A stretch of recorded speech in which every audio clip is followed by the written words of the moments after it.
Yes, we can start. Okay okay तो यहाँ तक आपको ये सारी चीजें समझ में आ गई हैं, ठीक है ना। तो अब आपके लिए इम्पोर्टेंट चीज समझने के लिए यहाँ पे ये है कि फोकल का क्लासिफिकेशन। फर्स्ट फोकल जो मैंने एक्सप्लेन किया था, तो यहाँ पे फोकल का एक्सप्लेनेशन, फोकल का क्लासिफिकेशन, ठीक है। मैं डायरेक्ट नेम नहीं लिखूंगा कि ये 3 टाइप का है और ये नाम है। आप चीजों को समझने की कोशिश करना। लॉस ऑफ कॉन्शियसनेस, और इस चीज से रिप्रेजेंट होता है हमारा 3C। लॉस ऑफ कॉन्शियसनेस में क्या चीज आएगी? ओनली एंड ओनली कॉन्शियसनेस नहीं आता है, वहां पे C रिप्रेजेंट करता है 3C को। एंड 3C कौन कौन से हैं? Consciousness, second contact, and third, please mute yourself, then third one is cognition, and cognitions means the understanding.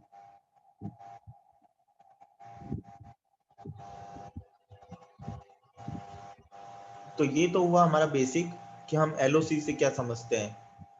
Okay, LOC means loss of consciousness, and consciousness represent the 3C, and 3C is consciousness, contact and cognitions.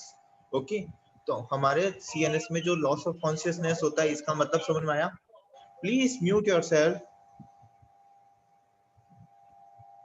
Otherwise अगर खुद को mute नहीं किया तो हम आपको waiting में डाल देंगे, वेटिंग रूम में डाल देंगे आपको, ठीक है ना, क्योंकि क्लास डिस्टर्ब होती है। Excuse me, sir. Sir. Excuse okay, me, sir. Loss of consciousness. तो अगर हम बात करें लॉस ऑफ कॉन्शियसनेस की, तो वो 2 तरीके से हो सकता है, इधर लॉस ऑफ कॉन्शियसनेस प्रेजेंट और absent. Okay, present means the इसको मैं आगे एक्सप्लेन करता हूँ। Second, present means the dyscognitive. Present है means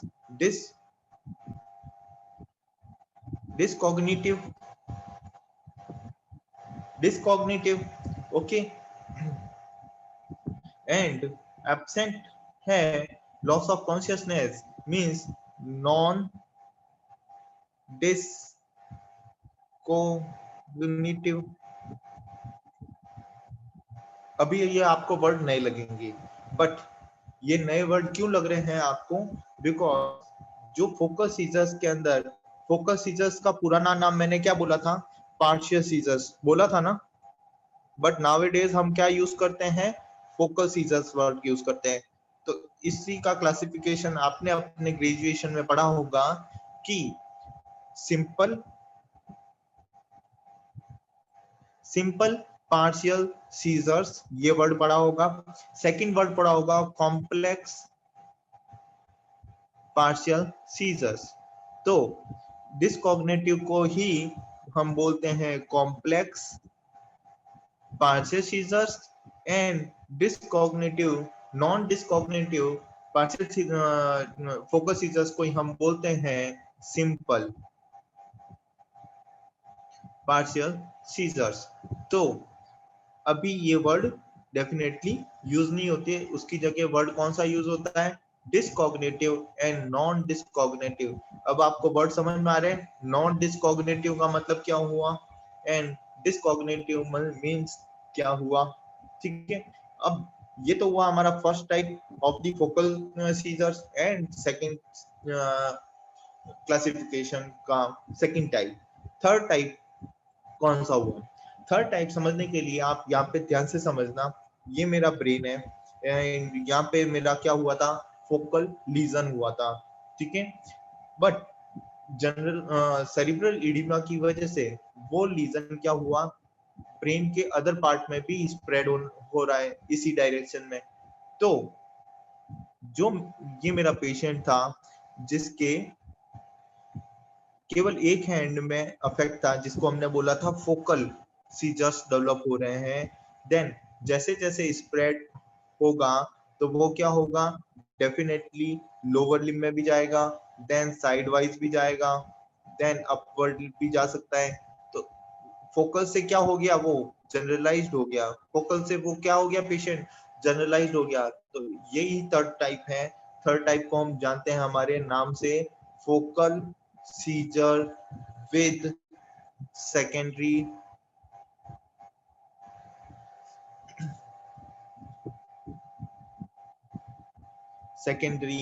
generalised. Focal seizures with secondary generalised is the third type. तो ये मेन तीन टाइप के हमारे फोकल सीजर्स रहते हैं। एक इंपॉर्टेंट चीज यहाँ पे समझने की कोशिश करना, एक और कंसेप्ट बताने की कोशिश कर रहा हूँ, वो वर्ड आता है हमारा टॉड पाल्सी। टॉड पाल्सी क्या वर्ड है, ठीक है, दो वर्ड लिखो। पहला line post ictal paralysis. Post ictal paralysis means paralysis occur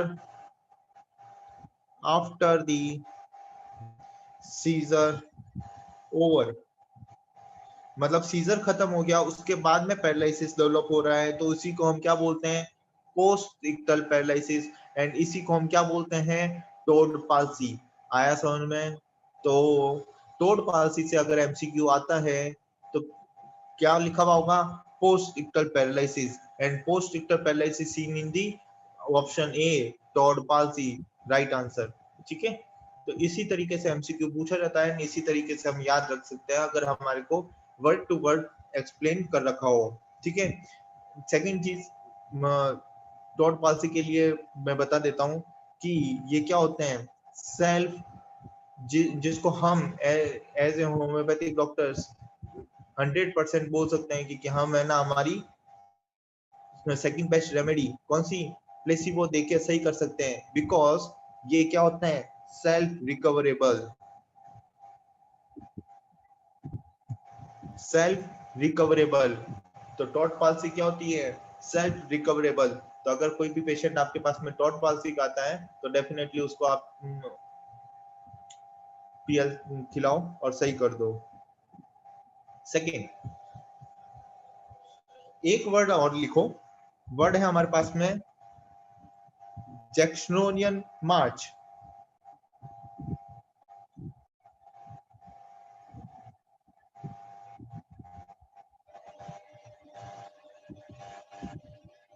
okay, तो होता क्या है, ये मेरा पैर है, इतना गंदा भी नहीं है, ठीक है। तो एक्चुअल में जो मैंने जैसे बताया था कि जो फोकल सीजर्स डेवलप होंगे, इधर वो डिस्टल टू प्रॉक्सिमल जा सकते हैं, डिस्टल टू प्रॉक्सिमल जा सकते हैं, या might be proximal to distal भी आ सकते हैं, might be proximal to distal develop हो सकते हैं। तो यहाँ पे जो चीज लिखी हुई आएगी वो होगी हमारी प्रॉक्सिमल प्रॉक्सिमल टू डिस्टल और डिस्टल टू प्रॉक्सिमल चीज डेवलप हो सकती है, और वो चीज कौन शो करता है, जैक्सोनियन मार्च शो करता है।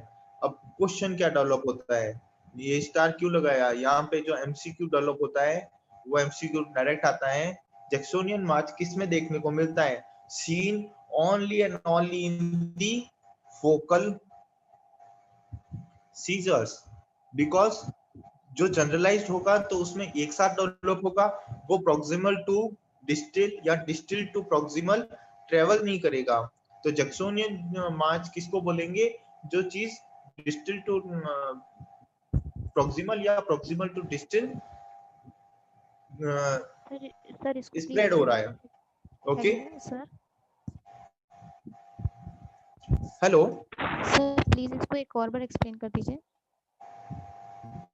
जैक्सोनियन मार्च में डायरेक्ट एमसीक्यूज क्या पूछा जाता है, केवल इतना याद रखना कि वो किस में देखने को मिलता है, फोकल सीजर्स में देखने को मिलता है.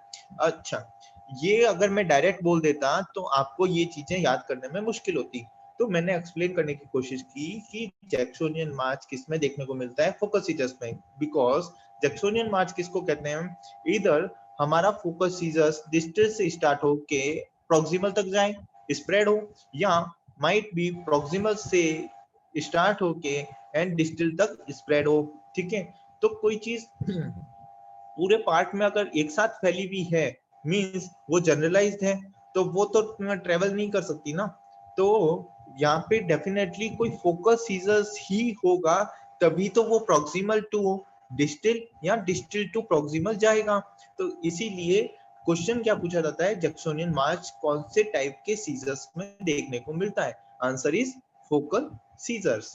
ओके, देन थर्ड सीजर्स आता है हमारा सबसे शांत सीजर. कौन सा, absence seizures. Absence seizures. Absence seizures क्या होते हैं, एब्सेंस सीजर्स में हमारा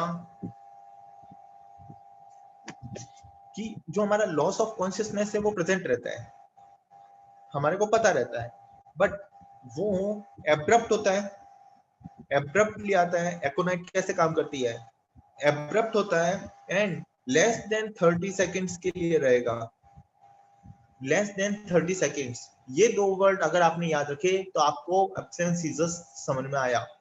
लॉस ऑफ कॉन्शियसनेस प्रेजेंट मिलेगा, एब्रप्टली जाएगा, लेस देन 30 सेकेंड्स के लिए होगा. ठीक है, जहां पे जो पेशेंट की टोन है वो बिल्कुल नॉर्मल रहेगी, जो टोन है वो बिल्कुल क्या रहेगी, नॉर्मल रहेगी. एंड एब्सेंस सीजर्स की मोस्ट कॉमनली एज पूछी जाती है, age group is 4 to 8 years. 4 to 8 years में मोस्ट कॉमनली देखने को मिलता है. ठीक है, और जैसे कि आपको बताया ये केवल 30 सेकेंड्स के लिए देखने को मिलता है, तो कुछ कुछ वर्ड्स लिखो यहाँ पे. First, no, post ictal confusion. Post ictal confusion नहीं होगा. सेकंड चीज,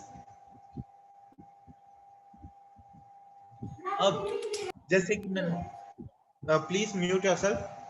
कोई क्वेश्चन नहीं, तो जैसे कि मैंने यहाँ पे, हाँ बोलो. सर ये प्रॉक्सिमल डिस्टल के बाद रिपीट कर दीजिए, आई मिस द कनेक्शन.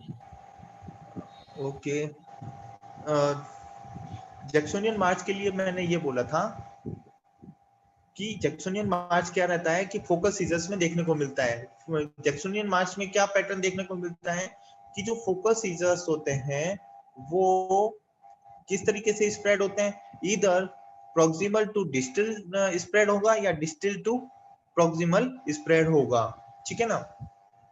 तो डायरेक्ट एमसीक्यू क्या पूछा जाता है, Jacksonian march seen in the focal seizures. हम बात कर रहे थे एब्सेंस सीजर्स के अंदर. Absence seizures loss of consciousness present होता है, एब्रप्टली आता है एंड लेस देन 30 सेकंड्स के लिए रहता है. मेन एज ग्रुप रहता है 4 to 8 ईयर एज ग्रुप में. ठीक है ना. पोस्ट इक्टल कंफ्यूजन देखने को नहीं मिलेगा यहाँ पे, बट जैसे कि मैंने प्लेसिबो कहा दिया था, जो हमारा टोड पालसी था, ये ऐसे कैसे हम यहाँ पे हमारी अगर कुछ नहीं समझ में आता है तो यहाँ पे हम प्लेसिबो दे सकते हैं, बिकॉज ये स्पॉन्टेनियस रेमिशन है, बिकॉज ये spontaneous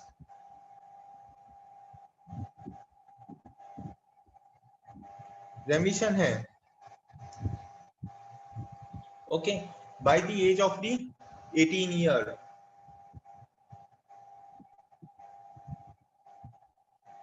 bye the age of the 18 year. ठीक है, एंड एक चीज और इसके अंदर पूछी जाती है और वो होती है इसकी ईसीजी। हेलो। ईसीजी फाइंडिंग के अंदर करेक्टरिस्टिक ईसीजी फाइंडिंग देखने को वो क्वेश्चन में डायरेक्ट देखने को मिलेगी और वो क्वेश्चन पूछ के और सीधा पूछेंगे आंसर इज, ठीक है। तो क्वेश्चन ध्यान से सुनना कि ईसीजी फाइंडिंग में यहाँ क्या देखने को मिलेगा, बाइलेटरल, सॉरी ईसीजी क्या लिख रहा हूं मैं, ईईजी फाइंडिंग। ईईजी फाइंडिंग में क्या देखने को मिलेगा हमारे को, bilateral 2 to 3 hertz, 2 to 3 hertz spike and wave।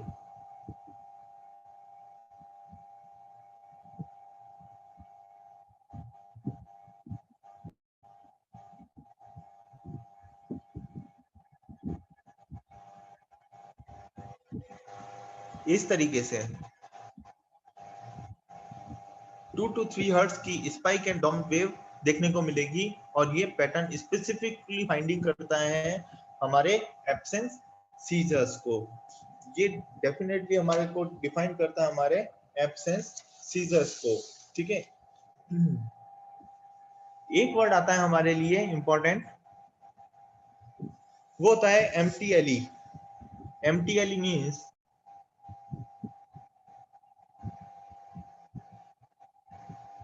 mesial temporal lobe epilepsy।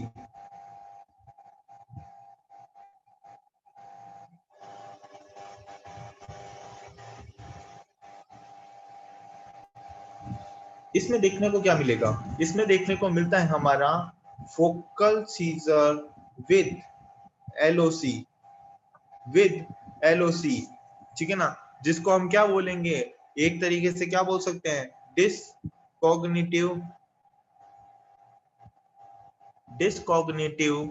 Focal seizures, डिसकॉग्निटिव focal seizures.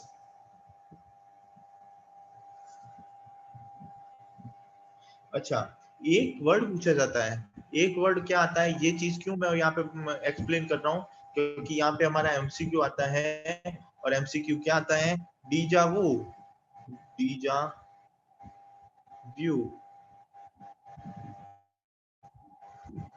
और डायरेक्ट लिखा हुआ होता है डीजावू सीइंग। डीजावू क्या चीज होती है, ये होता है, एक लाइन लिखो फिर समझ में आएगा, familiarity with unfamiliar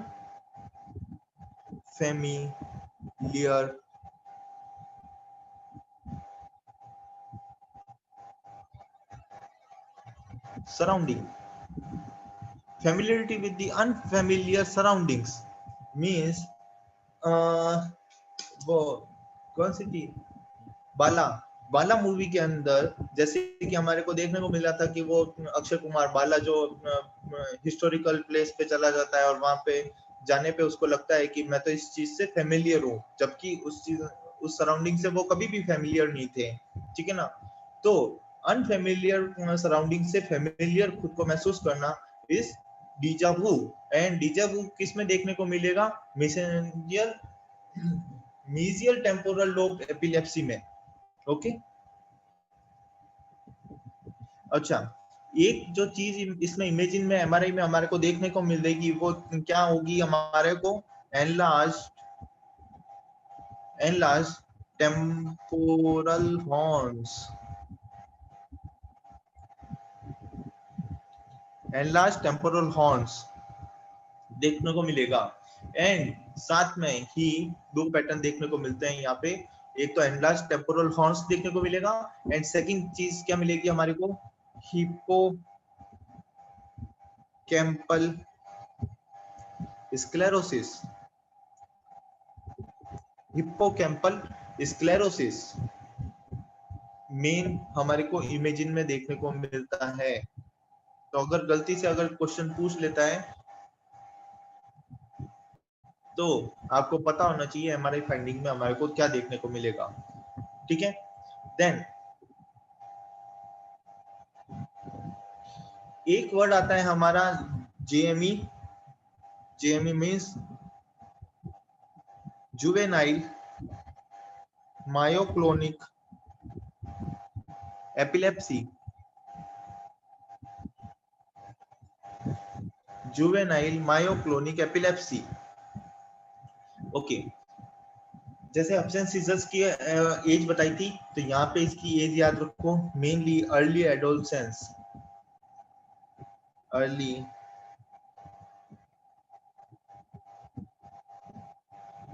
adolescence age group में देखने को मिलेगा। सेकंड, यहाँ पे जो हमारी फैमिली हिस्ट्री जो हम हमारी केस टेकिंग में करते हैं, तो डेफिनेटली यहाँ पे कहीं ना कहीं फैमिली हिस्ट्री उसकी पॉजिटिव मिलेगी ही मिलेगी। प्लस 2 बार लगाने का मतलब मेरा होता है स्ट्रॉन्ग पॉजिटिव। ठीक है, अब आप कहेंगे ये क्यों होता है? Definitely unknown cause.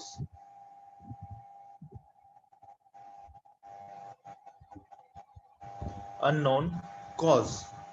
ठीक है, अब अगर इसके प्रेजेंटेशन की बात करूं, इसके सिम्टम्स की बात करूं, प्रेजेंटिंग कंप्लेंट की बात करूं, तो वो क्या रहेगा?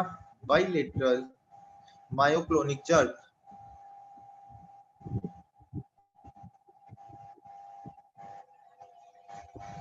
Bilateral myoclonic jerk. Okay, and एक चीज हमेशा याद रखो, जैसे कि मैंने अगर प्रेजेंटिंग कंप्लेंट ये लिखा है, इसका मतलब क्या हुआ?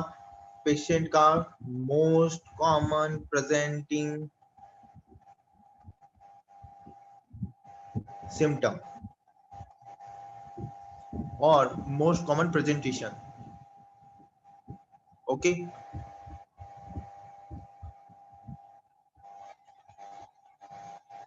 तो यहाँ से कई बार भी क्वेश्चन पूछा जाता है। मायोक्लोनिक जर्क आपको याद रखना है, हमारे जुवेनाइल मायोक्लोनिक से आपको समझ में आ रहा है, ठीक है ना? तो ये हमारा हुआ मोस्ट कॉमन प्रेजेंटेशन, ठीक है ना? एंड जो मायोक्लोनिक जर्क रहता है, ठीक है ना, वो कैसा रहेगा? वो रहता है हमारा on awakening. Second, precipitated bye, important है, fatigue, precipitated by the fatigue।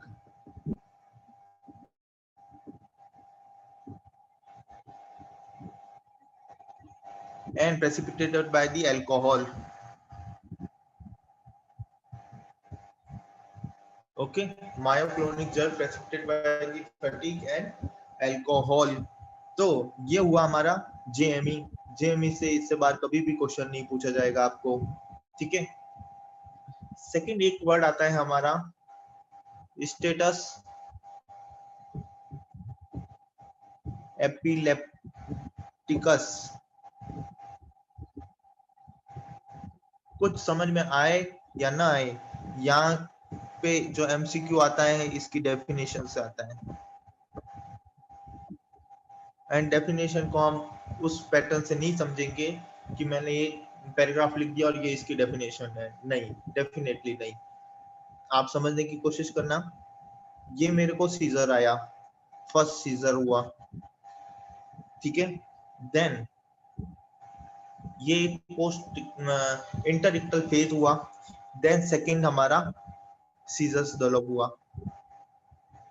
तो करेक्टरिस्टिक फीचर्स है स्टेटस एपिलेप्टिकस का, और वो क्या चीज है कि एक सीजर हमारे को greater than and equal to 5 minute रहना चाहिए। आया समझ में? एक सीजर हमारे को एक सीजर हमारे को 5 एंड ग्रेटर देन 5 मिनट रहना चाहिए। एंड जो बिटवीन दी टू सीजर्स, वो पीरियड क्या कहलाएगा? वो कहलाएगा इंटरइक्टल phase.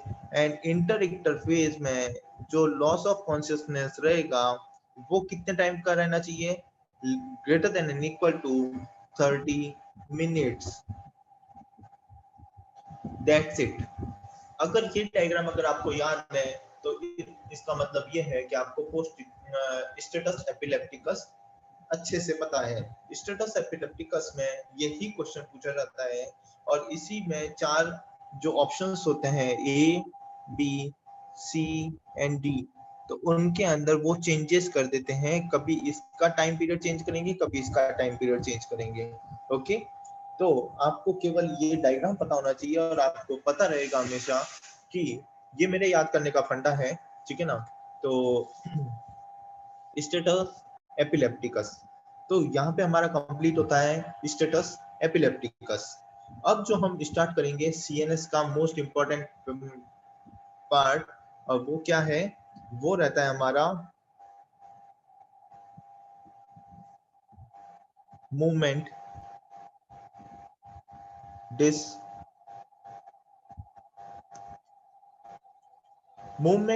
Disorders.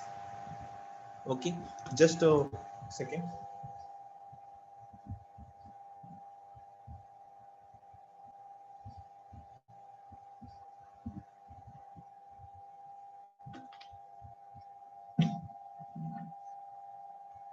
Okay, movement disorder कौन कौन से हैं और वहां से किस तरीके से क्वेश्चंस आते हैं, मूवमेंट आपको समझाऊंगा भी, किस तरीके से याद रहेगा वो भी बताऊंगा।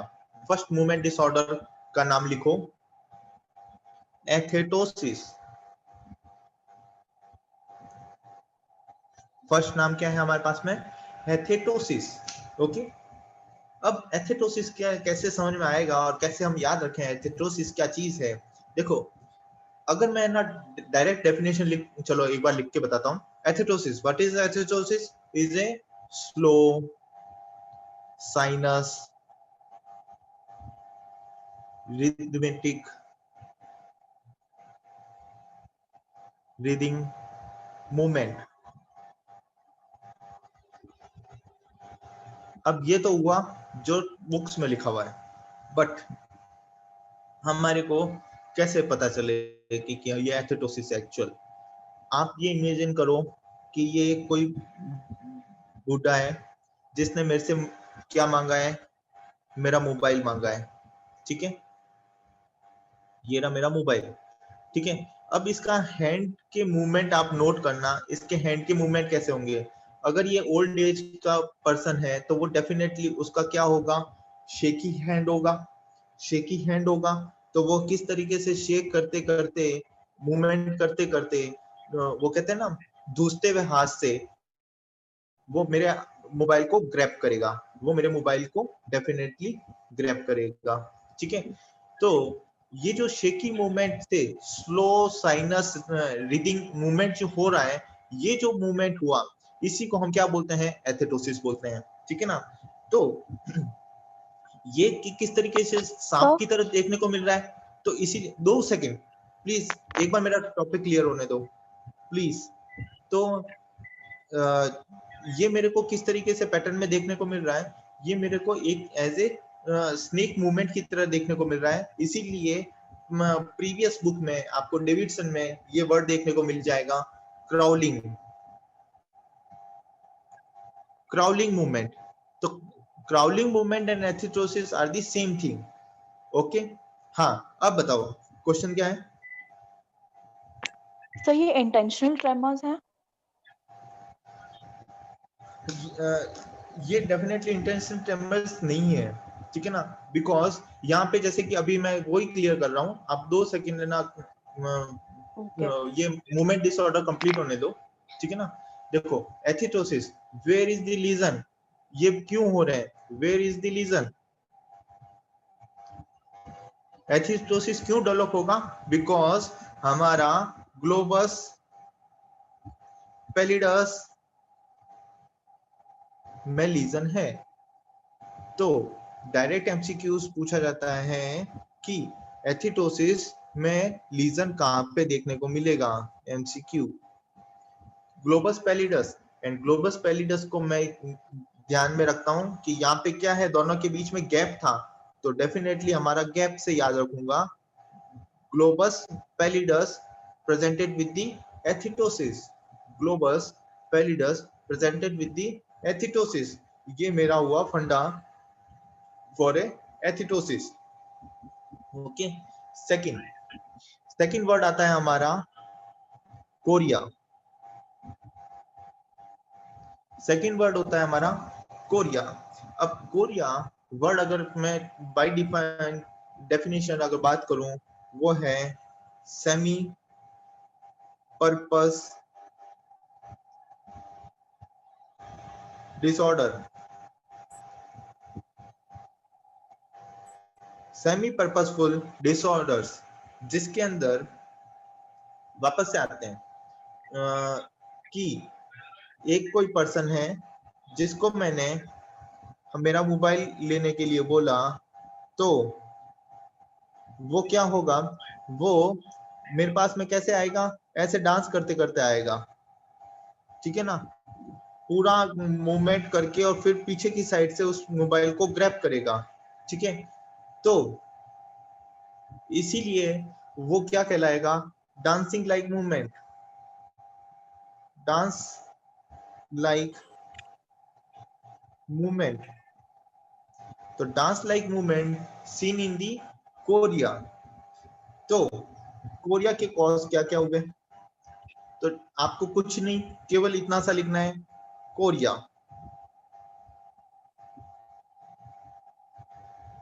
कोरिया से कोरिया के कॉज कौन कौन से हुए, first means chorea ग्रेविडम,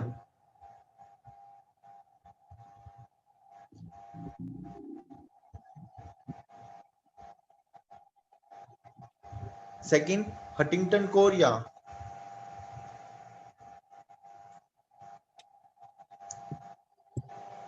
third OCT pills, fourth rheumatic Korea,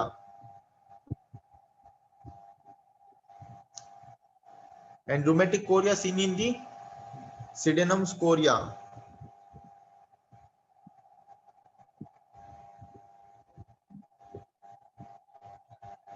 Then E means endocrine, and endocrine में कौन सा कॉज होगा, एंडोक्राइन में कॉज बनता है हमारा थायरोटॉक्सिकोसिस।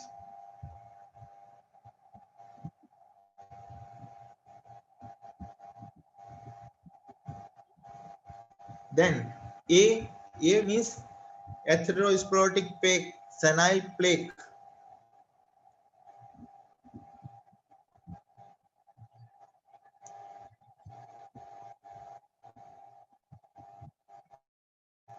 जो कि क्या हुआ, सनाइल प्लेग। कोरिया के कॉज किससे याद रखोगे, डेफिनेटली हमारे कोरिया से, ओके। ऑल एक्सेप्ट करके पूछा भी जाता है, ठीक है। एक वर्ड आता है हमारा मूवमेंट डिसऑर्डर में, वो होता है हेमीबेलिस्मस, हेमीबेलिस्मस, ओके। हेमीबेलिस्मस कैसे रहेगा, जैसे बाय डेफिनेशन देख लेते हैं, large amplitude, large amplitude flinging, Dr. Nitish, just 5 minutes left. okay, large amplitude flinging proximal limb, ये तो बाय डेफिनेशन हो गया।